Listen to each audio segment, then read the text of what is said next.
കൊല്ലം ഓയൂരിൽ 6 വയസ്സുകാരിയെ തട്ടിക്കൊണ്ടുപോയ കേസിലെ മൂന്നാം പ്രതി അനുപമ പത്മന് ജാമ്യം അനുവദിച്ച് ഹൈക്കോടതി. ഉപാധികളോടെയാണ് ജാമ്യം അനുവദിച്ചിരിക്കുന്നത്.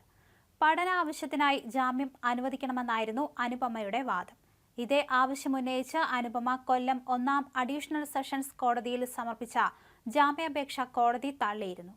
ജാമ്യം നൽകിയാൽ സാക്ഷികളെ സ്വാധീനിക്കാനും ഭയപ്പെടുത്താനും സാധ്യതയുണ്ടെന്ന പ്രോസിക്യൂഷൻ വാദം അംഗീകരിച്ചുകൊണ്ടായിരുന്നു അന്ന് കോടതി ജാമ്യാപേക്ഷ തള്ളിയത്. തന്റെ പഠനം തുടരാൻ അവസരം വേണമെന്നാവശ്യപ്പെട്ടുകൊണ്ട് മൂന്നാം പ്രതി അനുപമ കോടതിയെ സമീപിക്കുകയായിരുന്നു. സാമ്പത്തിക പ്രതിസന്ധിയിൽ നിന്ന് രക്ഷപ്പെടുന്നതിന്റെ ഭാഗമായി ഒരു കുടുംബം മുഴുവൻ കൃത്യമായ ആസൂത്രണത്തോടെ നടത്തിയ കുറ്റകൃത്യമായിരുന്നു ഓയൂരിലെ തട്ടിക്കൊണ്ടുപോകൽ. കാറിലെത്തിയ സംഘം കുട്ടിയെ തട്ടിക്കൊണ്ടുപോവുകയും ഒരു ദിവസത്തിനു ശേഷം കുഞ്ഞിനെ കൊല്ലം ആശ്രാമം മൈതാനത്ത് ഉപേക്ഷിക്കുകയുമായിരുന്നു. പത്മകുമാർ ഭാര്യ അനിതകുമാരി, മകൾ അനുപമ എന്നിവരാണ് കേസിലെ പ്രധാന പ്രതികൾ. നർത്തകിയും സോഷ്യൽ മീഡിയ താരവുമാണ് അനുപമ. ഫേസ്ബുക്കിലും യൂട്യൂബിലുമെല്ലാം സജീവമായിരുന്നു. യൂട്യൂബിൽ മാത്രം 5 ലക്ഷം സബ്സ്ക്രൈബേഴ്സ് ഉണ്ടായിരുന്നു.